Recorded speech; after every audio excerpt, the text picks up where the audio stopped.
Buenas noches a todos, bienvenidos a su programa Medicracks. El día de hoy estamos de manteles largos, tenemos un excelente cirujano, una excelente persona y mejor amigo, el doctor Jorge Farell Rivas. Bienvenido, Jorge. Gracias por la invitación. El doctor Jorge Farell Rivas es originario de la Ciudad de México, es casado, tienes 40 años, en la flor de la vida, estudió medicina en la Anáhuac. Después hizo cirugía general en el Hospital Central Sur de la Especialidad, compañero de guardia, además. Después hizo endoscopía gastrointestinal en el Hospital Central Sur de la Especialidad. Posteriormente hiciste cirugía bariátrica en Rubén Leñero, todos por la UNAM. Y después hiciste un diplomado en gestión de servicios de salud por el ITAM, ¿no? También compañero de clases, un tipazo. El doctor tiene experiencia laboral, fue adscrito del Hospital Central Sur de Pemex y posteriormente fue jefe de servicio del Hospital Central Sur de Pemex, en donde durante esa temporada fuiste profesor titular del curso de cirugía general y profesor adjunto de cirugía endoscópica y de endoscopía gastrointestinal. Correcto. Perfecto. El doctor actualmente se dedica 100% a la práctica privada, ¿sí? Cirugía general. El doctor es un crack. El doctor es un crack en cirugía general. Me consta, es un crack en cirugía general. Cirugía de abdomen, hernia abdominal compleja, endoscopía gastrointestinal y cirugía bariátrica, que es la segunda especialidad que tiene, ¿no? Bienvenido, Jorge. Gracias por estar aquí con nosotros. Gracias por la invitación. El doctor Jorge, bueno, pues empezamos, ¿no? Empezamos con los hobbies. Siempre empezamos con los hobbies. Ahorita estábamos platicando acerca de los hobbies que con el tiempo he ido cambiando. Yo me quedé en tenis y golf. Y en el squash. Y squash, ¿no? Que nunca quise jugar con el maestro. Te perderías.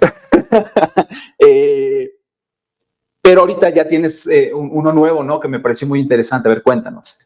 De 2, 3 años para acá, o más. No, toda la vida juego para el tenis, pero pues, con diferentes picos y formas. Y obviamente en la residencia pues, no era factible. Nada. Pero ya de 3, 4 años para acá le he hecho más formal y pues yo creo que a lo mejor unas 3 o 4 o 5 horas a la semana, a lo mejor si le dedico al tenis. Muy bien. Con amigos y aparte tomo una clase todas las semanas, una horita para perfeccionar. Perfecto. Sí. ¿Y el senderismo? Sí, también eso es igual, con eso lo metí más mi papá. A mi papá siempre le ha gustado como caminar un chorro. Y hizo o ha hecho en algún punto algo de media montaña y alta montaña. En algún punto, digamos, en la adolescencia la acompañé en esa parte, pero recientemente a mi papá, a mí y a mi cuñado, pues como que nos ha metido más esa cosquilla y estamos más metidos en esa parte. Muy bien, sí. Muy bien. Vamos a las bases. Medicina, bueno, pues medicina es la base, pero tuvimos la fortuna de trabajar contigo, de hacer guardias contigo, de compartir 6 años de residencia contigo y la verdad es que sí me gustaría que nos platicaras, probablemente yo sé la respuesta a la pregunta, pero sí me gustaría que nos platicaras ¿por qué decantarte hacia cirugía general y posteriormente el área gastrointestinal y bariatría? Cirugía, quizás porque me gustan las cosas técnicas manuales, ¿no? Y quizás esa respuesta es más difícil porque ya es como en retrospectiva, ¿no? Pero me gusta como algo muy resolutivo que pienso que es la cirugía, ¿no? En cualquiera de sus formatos. Entonces esa pues cirugía como que es del tronco, si lo quieres de alguna manera. Y de ahí pues ya haces cirugía general y pues vas viendo las diferentes especialidades o altas especialidades, pues te atrae X, Y o Z, ¿no? Endoscopia particularmente porque siempre he pensado, y como sé en algunos países, es un muy buen complemento del cirujano, ¿no? Porque al final el cirujano, por lo menos al menos en México, quizás el 80% de su parte que le llamamos cirugía general es cirugía digestiva en su mayoría. Y la endoscopia pues es endoscopia digestiva, ¿no? Es el complemento intraluminal de la cirugía que haces extraluminal. Entonces, quizás por ahí va al tema. ¿Y bariatría? Pues de inicio yo creo que nace porque consideraba en su momento que me daba más habilidades bueno, lo mismo, dentro del mismo tema de especialización técnica, creo que daba o da habilidades extras si tú quieres ser cirujano. Quizás fue lo primero que me orilló, se combinaba bien con endoscopia, entonces pues sumaba lo mismo otra vez. Y después, porque yo creo que es una enfermedad muy particular, y que hoy en día, afortunadamente, y existe la cirugía como el tratamiento más importante y de mayor evidencia para el tratamiento, junto con otras cosas que existen como suma para los pacientes. Todo el protocolo. ¿Sí, no? Sí, durante varios años platicamos, ¿no? Este tema que tú estás comentando, ¿no? El plus en conocimientos, el plus en habilidades clínicas que te da el hacer endoscopia gastrointestinal después de hacer cirugía general, ¿no? O sea, la verdad es que hasta que haces endoscopia gastrointestinal te das cuenta de muchas cosas de fisiología, de fisiopatología, de clínica, de las enfermedades gastrointestinales. No te convierte en un gastroenterólogo, por favor, no te convierte en un gastroenterólogo. No debería, pues. Pero sí te da muchos conocimientos, muchas habilidades, un extra en enfermedades gastrointestinales, ¿no? Y estoy de acuerdo contigo, la habilidad técnica, la habilidad quirúrgica se requiere para hacer procedimientos bariátricos te sobrepasa al cirujano común, ¿no? Al cirujano general con la laparoscopia básica, ¿no? Sí. Perfecto. El área administrativa, el área de la gestión, yo también creo que es indispensable actualmente en la práctica quirúrgica, el saber gestionar, administrar. Cuéntanos esa experiencia. Bueno, extendiendo lo que tú dices, independientemente de que uno se dedique o no a una parte administrativa, al final del día, si uno se dedica, vamos a la medicina privada, pues al final del día pues es dueño de su empresa, que es uno, ¿no? Claro. Y eso, pues al menos te debería haber una cierta administración. Entonces, si lo quieres poner en una pequeña escala, pues sería la menor de las escalas, ¿no? Y la verdad es que, o por lo menos en mi caso, y creo que con mis compañeros igual, y de diferentes carreras y de diferentes universidades, al médico en ese entonces, no sé ahora, no se le enseñaba pues administración, ¿no? Había una materia así como una embarrada, más o menos existe esto y bye, ¿no? Y pues te da como miedo, no le sabes, como no le sabes, pues te alejas de él, ¿no? De eso, de manera inicial. Y yo creo que sí es muy importante administrarlo. Digo, a mí me pasó porque, pues, al final del día, a través de un negocio familiar con mi esposa, pues hay una clínica que ameritaba cierta participación en eso. Y segundo, pues cuando tuve la oportunidad de ser jefe de cirugía en Pemex, pues un porcentaje muy importante era administrativo. Entonces, pues ni modo que vamos a inventar cosas, ceros, ¿no? Exactamente. Sí.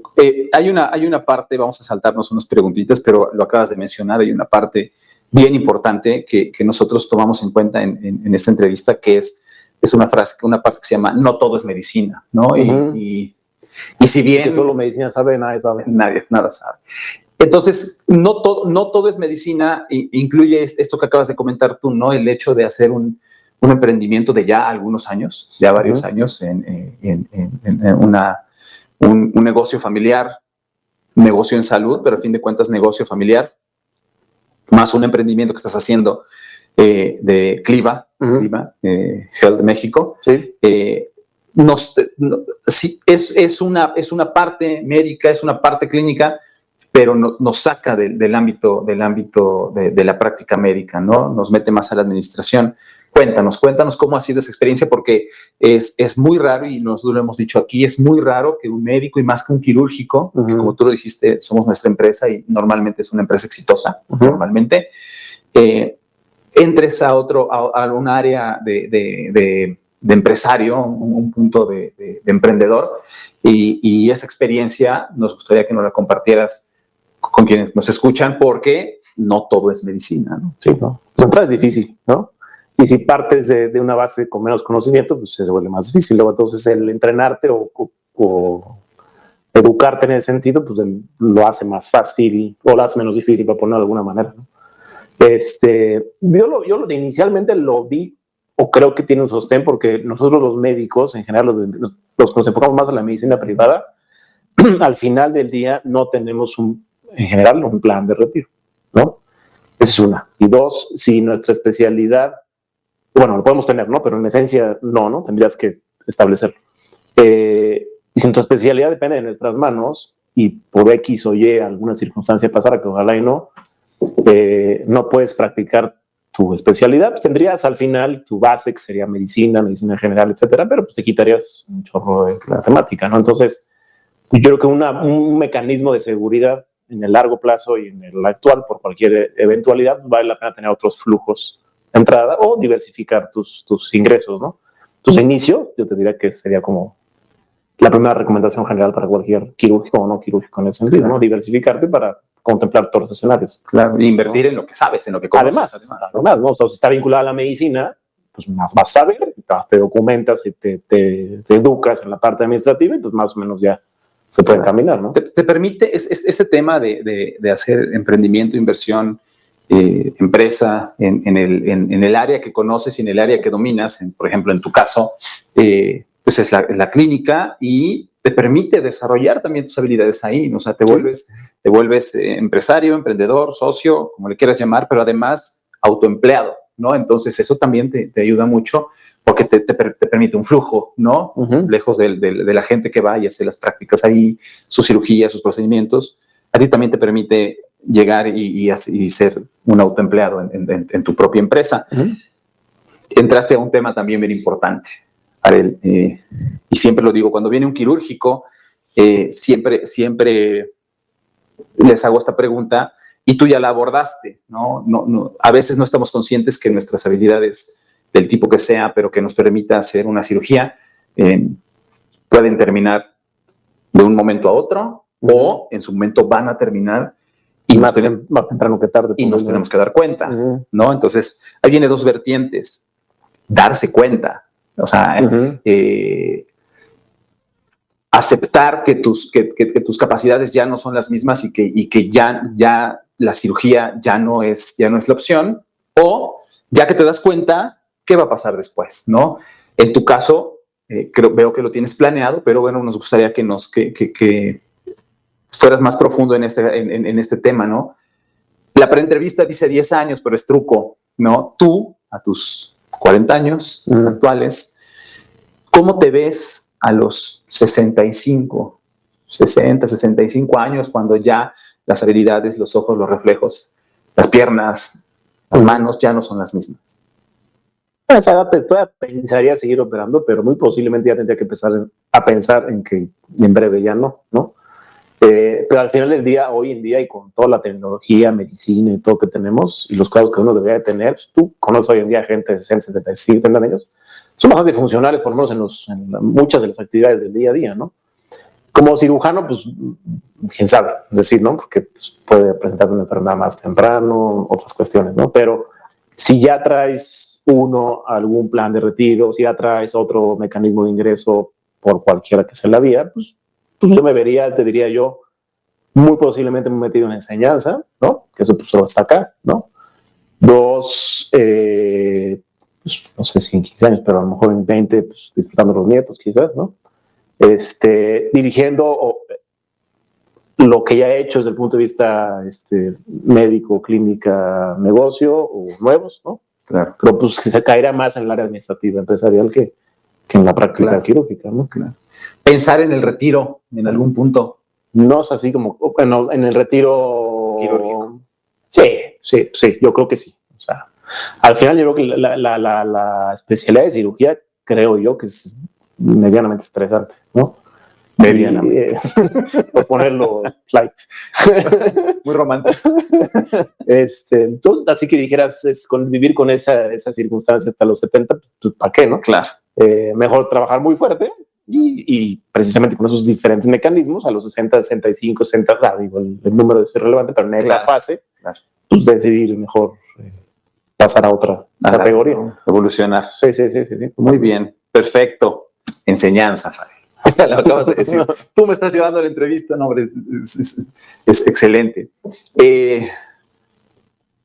Un tema bien importante que nos tocó vivir juntos desde la enseñanza hacia nosotros, bélica, ¿no? Dura, ¿no? Dura entendiéndose como se entienda.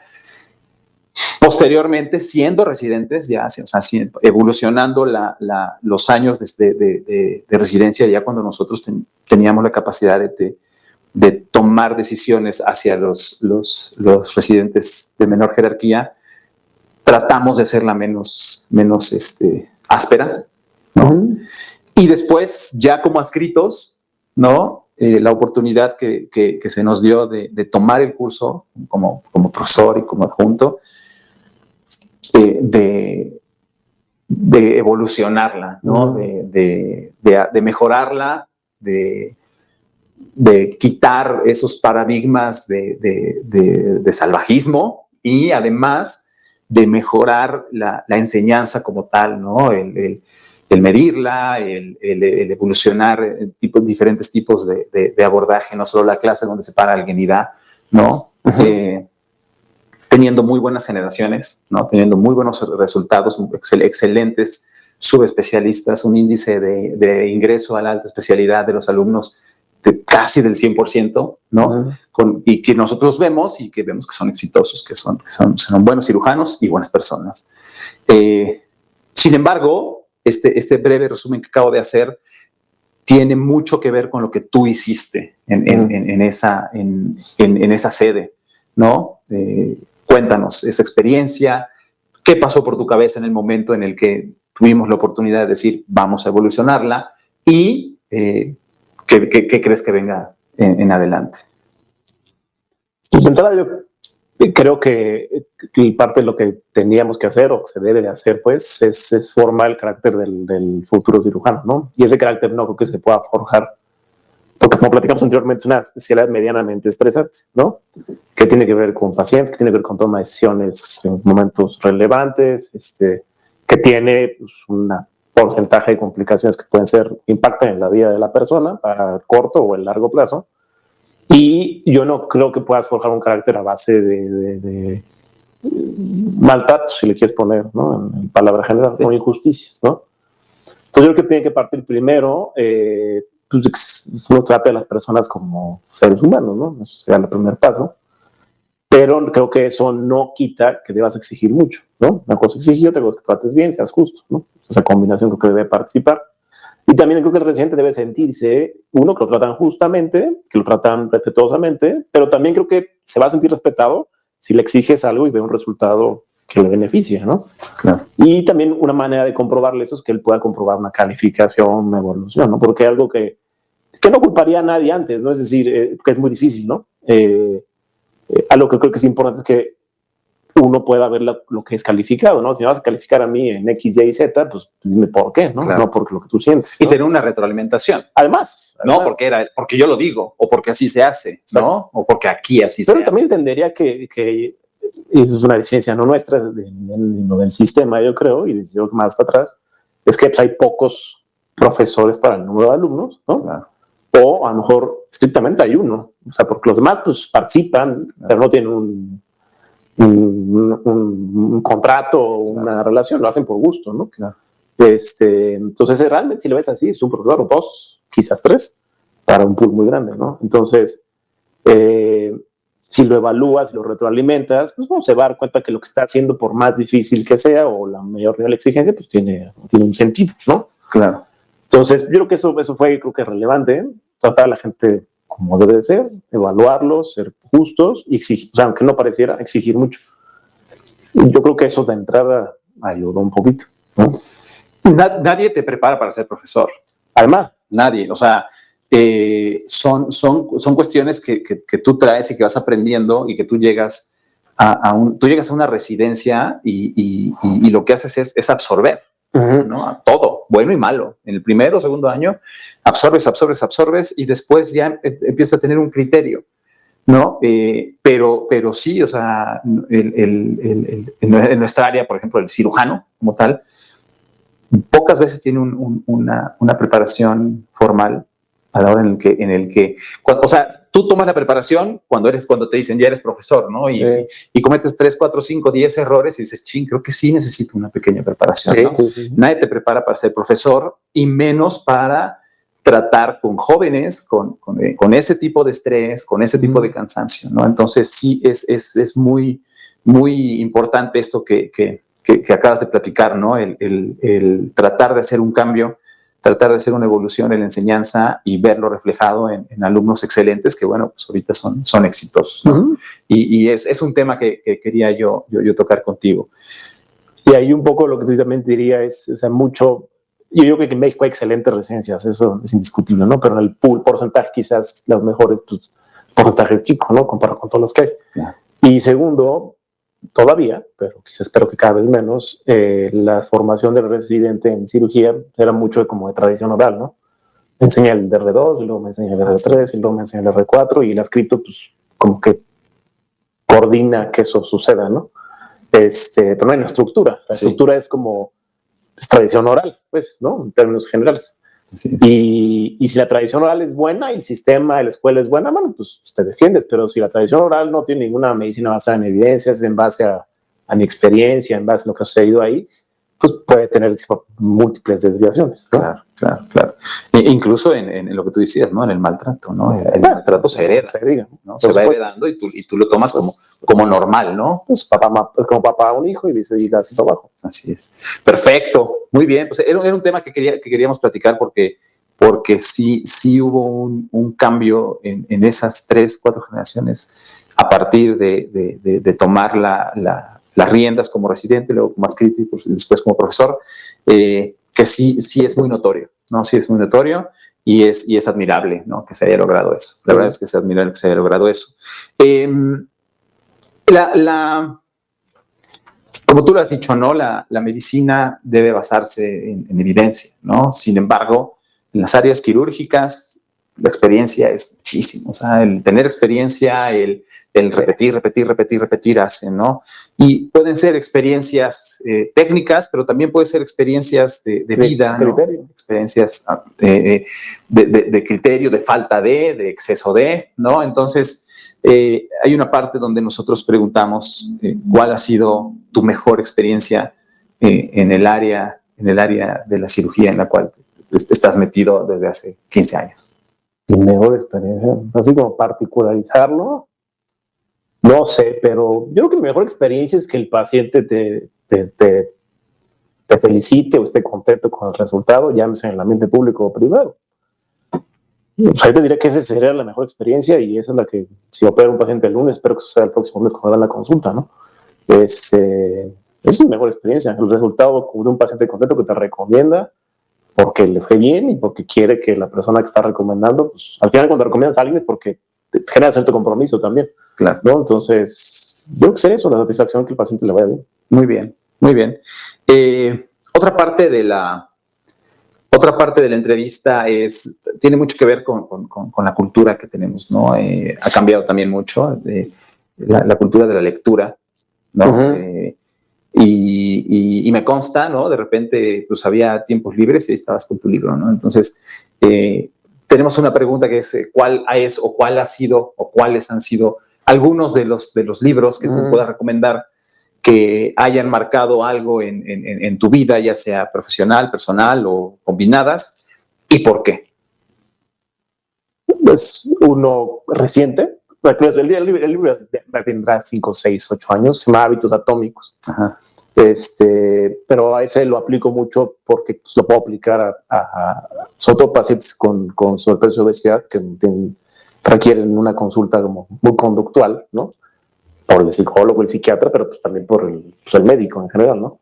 El encargado. Exacto. Es un libro que precisamente te explica fisiológica, psicológica y conductualmente cómo se establece un hábito, cómo ejecutarlo, cómo entrenarlo, pero lo desglosa de una manera muy práctica y muy sencilla, y que cuando lo aterrizas, la verdad es que yo creo que es o sea, porque hay un chorro de libros de coaching y de mil rollos, ¿no? Que seguramente son muy buenos, pero ese, la verdad es que de todos los o pocos que he leído, lo aterriza perfecto. Entonces sería uno que yo recomendaría, no para cirugía bariátrica, o sea, para uno mismo para vida, ¿no? Y para los pacientes en general, para cuestiones, ¿no?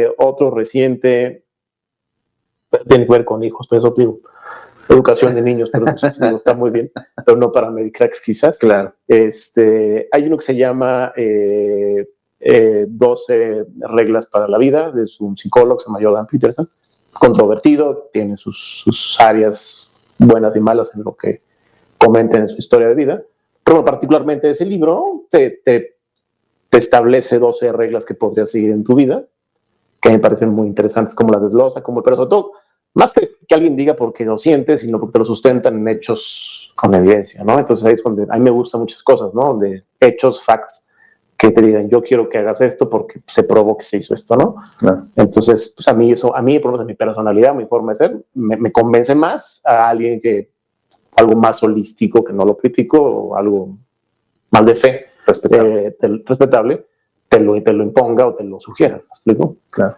Y quizás en ese sentido, el último, o sea, uno reciente, se llama Chimp Paradox, es la paradoja del simio, va en la misma historia, es decir, es un psicólogo del deporte que, se encargó de un equipo de ciclismo que fue muy exitoso en el Tour de France, el equipo Sky, y entre otras cosas, y luego lo mismo, te establece la psicología del desarrollo, del éxito, etcétera, de manera muy puntual, pero sobre todo o sea, lo explica biológicamente cómo funciona el cerebro en eso, ¿no?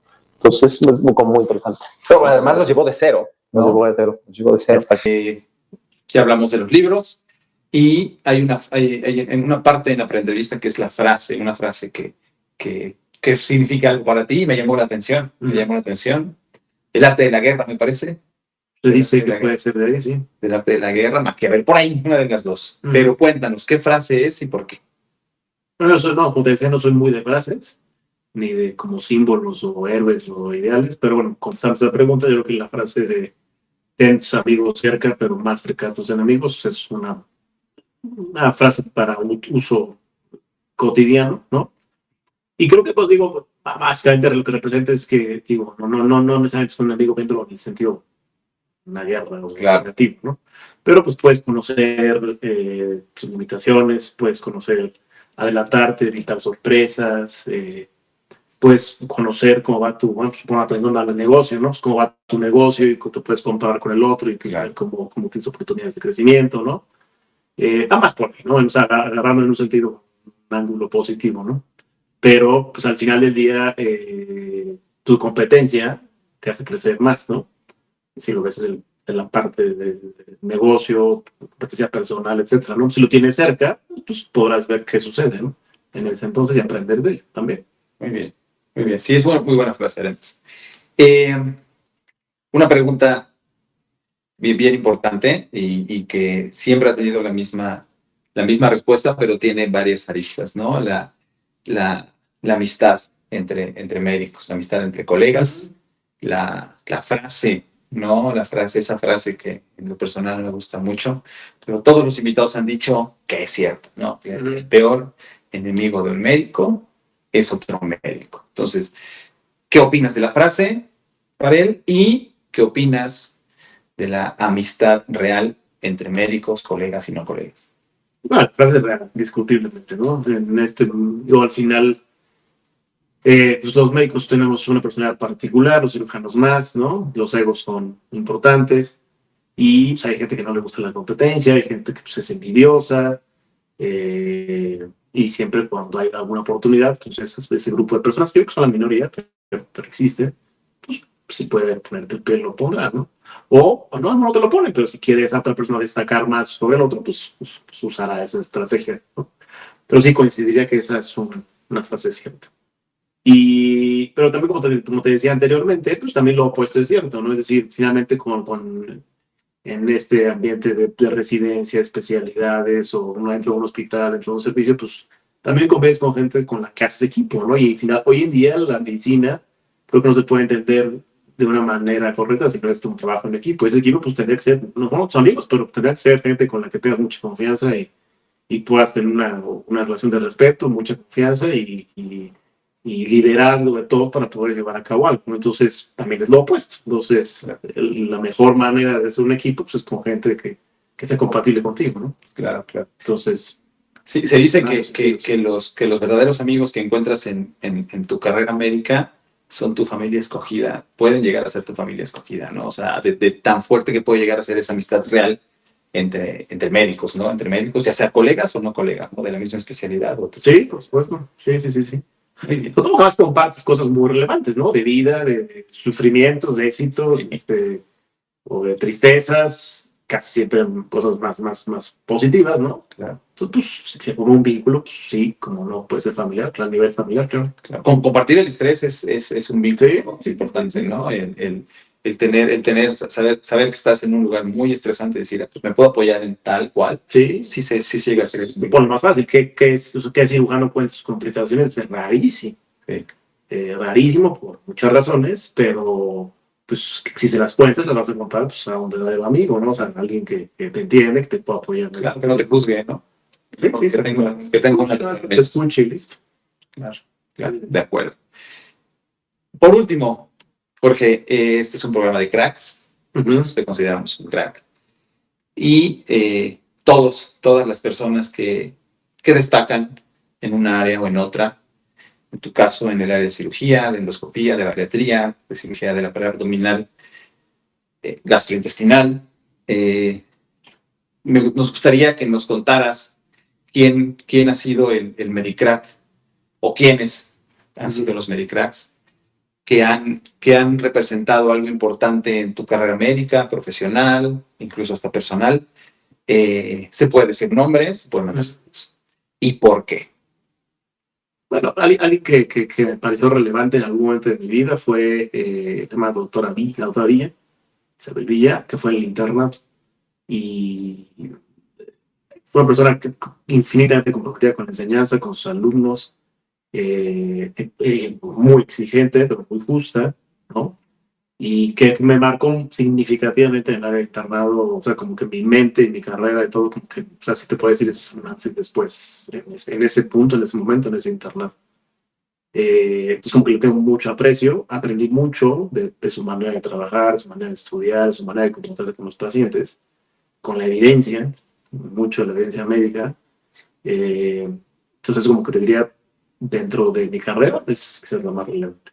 Y quizás ya en cirugía, digo, tuve la oportunidad de rotar con dos personas, uno mexicano, otro latino de Sudamérica, en Estados Unidos un tiempo, y me parecieron dos personas muy relevantes, aunque estuve muy poco tiempo con ellos, 6, 8 semanas con cada uno de ellos, porque hacían cirugía de alta complejidad, muy importante, con mucha frecuencia, y lo hacían ver bien fácil, ¿no? Cosa que, por lo menos yo viviendo en México, pues era como terrorífico ver lo que ellos hacían, y ahí era como ir a jugar un partido de tenis todos los días a las 8 de la mañana. Pero no, o sea, al final del día, pues eran líderes de un grupo, tenían un equipo de trabajo, tenían buena formación. Y, entonces, esa experiencia de cómo trabajaban ellos en esos diferentes grupos de trabajo, a la redundancia, me pareció muy interesante y pues sí me marcó, digamos, un criterio que si tú quieres técnico quirúrgico dentro de mi carrera. ¿Quiénes son? Uno es mexicano, se llama Carlos del Castillo, es cirujano de páncreas y sigue en Mass General en Boston. Y el otro es Horacio Asmus, una persona bastante relevante en el mundo de SAGES y de la cirugía en Estados Unidos. Él es también latinoamericano. Ahora yo lo conocí en Mayo Clinic, él creo que está en Miami, me parece, en Nueva York.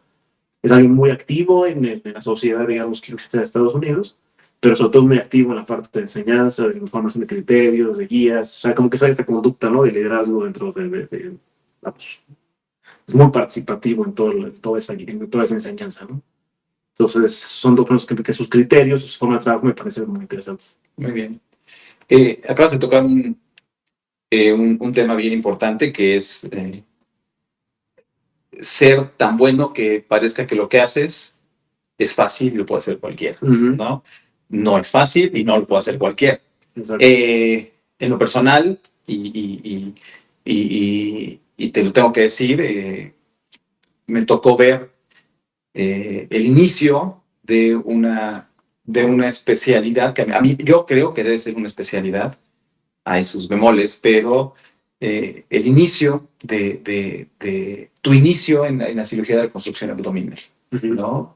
Ver cómo evolucionó completamente el abordaje, el estudio, el respeto, la dignificación de la cirugía de hernia. los inicios de cómo iniciabas tus cirugías, ¿no? Cómo iniciabas tú esta práctica de cirugía de la pared abdominal con cirugías largas, cirugías cruentas, cansadas, ¿no? Difíciles, y con el tiempo lo hiciste ver muy fácil, ¿no? Lo personal, bien inicio. Te he visto operar actualmente hernia abdominal difícil, compleja. Hemos operado juntos hernia abdominal compleja y lo haces ver muy fácil. Entonces, yo en lo personal, creo que esa es una área que debe tener un estudio específico. Podría llegar a ser una alta especialidad, incluso lo platicamos en algún momento. Un entrenamiento específico para la reconstrucción de la pared abdominal de 1 año avalado. ¿Tú qué opinas? ¿Tú qué opinas de esa evolución que tuvo la cirugía de hernia? Porque fue una evolución total. Hacemos muchas loqueras antes y después hubo un parteaguas y vino la reconstrucción abdominal abierta y ahora viene el robot que, bueno,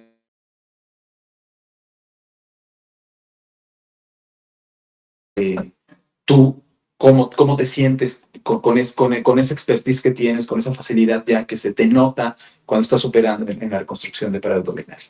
No siento cómo, esa es la realidad, ¿no? Afortunadamente ese chance de estar en un lugar donde había un gran volumen de pacientes, donde podíamos llevar a cabo, o sea, practicar la medicina con evidencia, de manera controlada, ordenada, con un grupo de trabajo, y pues podías ver los resultados bastante bien, ¿no? Y yo, vinculado a eso, parte de mi interés a ese caso, o a esa área, digamos, dentro de la cirugía radica porque cuando yo empecé a escrito en Pemex, pues de repente llegaban pacientes con unas áreas bien complejas, ¿no? Y pues sí, al principio decía, pues, ¿qué voy a hacer con este paciente, no? Podría hacerlo más fácil, que es hacer X cosa y lo voy a volver en 5 años con la misma hernia, ¿no? Y complicado. Exacto, ¿no? Y entonces yo no me podía permitir o no me sentía cómodo de permitir que eso pasara, ¿no? Porque yo sentía que teníamos que dar una mejor solución a ese paciente. Y de ahí, pues, tú te vas entrenando, vas a X curso, te lees, vas al congreso, te metes al programa tal, te metes al diplomado X, y te vas dando cuenta que hay gente que lo hace en otros lados, que lo hace ver bien, lo hace ver fácil, pues lo vas creciendo y tienes un plan de trabajo y al final, pues salen las cosas, ¿no? Muy bien, muy bien.